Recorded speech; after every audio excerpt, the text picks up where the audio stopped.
안녕하세요. 축구 터는 남자 야진입니다. 도쿄올림픽에 출전한 한국 축구대표팀의 시작이 좋지 않습니다. B조 조별 예선 1차전에서 뉴질랜드를 만나 졸전 끝에 패배했는데요. 1패를 안고 시작하는 대표팀은 8강 진출을 위한 가시밭길이 예고됐습니다. 슈팅 숫자 12대2, 뉴질랜드를 상대로 일방적인 경기를 펼쳤지만 결국 공격에서의 세밀한 부족으로 승리를 놓쳤는데요. 전술과 선수 기용 모두 문제였습니다. 이번 영상에서는 답답한 경기를 펼친 뉴질랜드전의 문제점을 짚어보도록 하겠습니다. 우선 문제를 지적하기 전에 우리가 하고자 했던 기본적인 공격 컨셉부터 빠르게 알아보도록 하겠습니다. 4-2-3-1 포메이션으로 나선 대표팀의 포인트는 권창훈의 왼쪽 기형이었죠. 권창훈은 측면에서 안쪽으로 좁혀 들어오고 이강인과 함께 중앙을 점유합니다. 그리고 왼쪽 측면은 강윤성이 높게 올라오죠.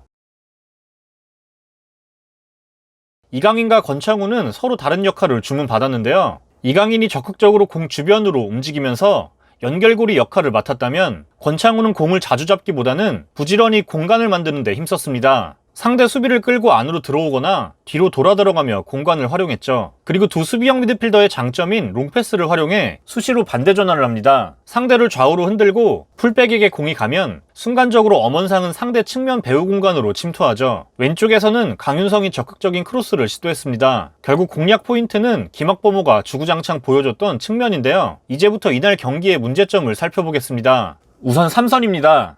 평가전부터 이어진 원두재의 부진이 계속됐습니다. 김동현과 함께 중원을 구성한 원두재는 부정확한 패스와 볼터치 미스로 불안함을 감출 수 없었는데요. 이날 원두재는 롱패스 성공률은 물론 패스 성공률도 현저히 떨어지는 모습을 보여줬습니다. 특히 팀 내에서 가장 많은 턴오버를 기록하며 중요한 위치에서 쉽게 볼 소유권을 내주는 모습을 보여줬죠. 팀의 척추가 흔들리니 팀 공격이 안정적으로 전개될 수가 없었습니다. 두 선수의 조합도 아쉬운 부분인데요. 두 선수 모두 장단점이 비슷하고 비교적 정적인 선수라고 할 수 있죠. 자리를 선점하고 수비한 뒤 빠르게 긴 패스로 전개하는 데 능합니다. 두 선수 모두 김학범 감독이 원하는 유형이지만 함께 뛸 경우엔 기동력 면에서 부족함이 느껴지죠. 특히 이번 뉴질랜드전과 같은 경기 흐름 속에선 3선에서도 볼을 직접 운반해 전진할 선수가 필요합니다. 게다가 0대1로 리드를 뺏긴 상황에서도 투볼란치 형태를 유지하며 후방에 많은 숫자를 둔 건 이해할 수 없는 부분이었습니다. 김학범 감독은 뒤늦게 정승원을 투입하며 종적인 전진을 주문합니다. 하지만 너무 뒤늦은 대응이었고 후반 이른 시간에 2선 전부를 교체할 것이 아니라 진작 3선의 변화가 필요한 부분이었죠. 원두재와 김동현의 조합은 평가전에서도 좋지 못한 경기력으로 지적을 받았는데요. 평가전을 통해 문제가 드러난 선수 구성을 본선에서도 그대로 쓸 거였다면 굳이 평가전을 치를 필요가 없었겠죠. 다음은 2선입니다. 역시 가장 큰 문제는 권창훈의 위치인데요. 일단 기본적으로 왼발잡이인 권창훈은 오른쪽에서 안쪽으로 파고드는 역할을 부여받았을 때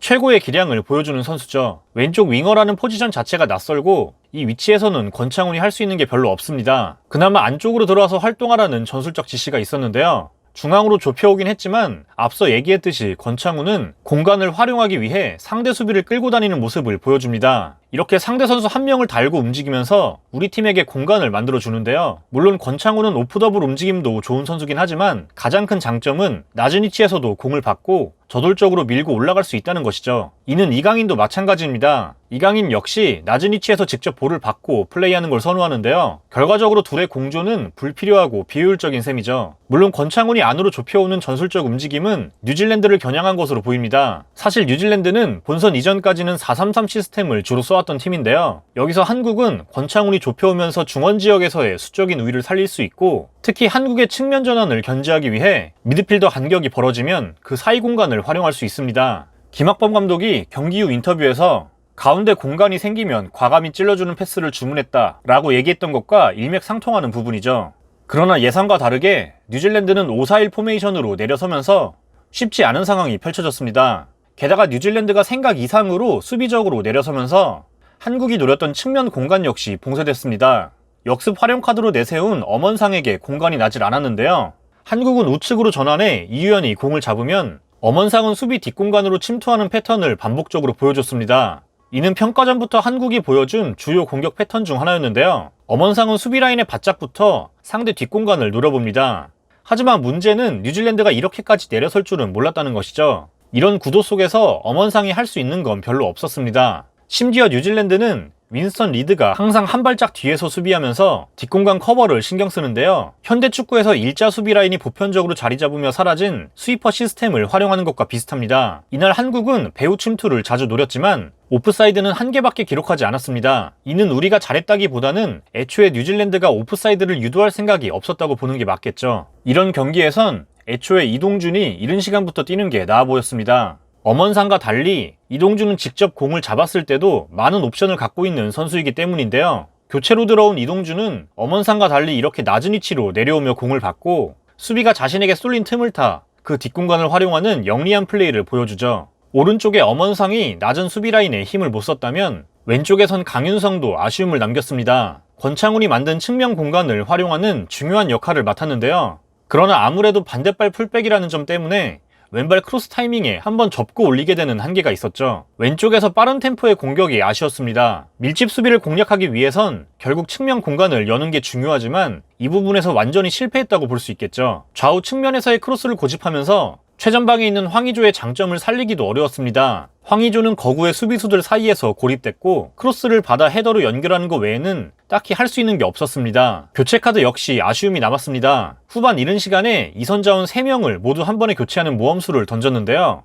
결과론적이지만 이는 좋은 선택은 아니었습니다. 이강인은 중원에서 중요한 역할을 하고 있었고 권창훈 역시 아예 빼기보다는 보더빈 오른쪽으로 이동시키는 선택지가 남아있었죠. 후반 막판 박지수를 투입하며 정태욱을 최전방으로 올리는 장면까지 나오는데요. 이때 모두가 같은 생각을 했을 겁니다. 이럴 거면 왜 오세훈을 뽑지 않았을까? 이전 영상에서도 언급했지만 최전방에 황의조 한 명만 데려간 선택은 대회 내내 김학범 감독의 발목을 붙잡을 수 있는 부분이죠. 루마니아전에서는 새로운 선수 구성에 대한 고민이 필요해 보입니다. 완전히 백지 상태로 돌아가서 이름값이 아닌 현재의 몸 상태와 상대 전술에 맞는 선수 기용이 필요한 시점입니다. 시청해주셔서 감사합니다.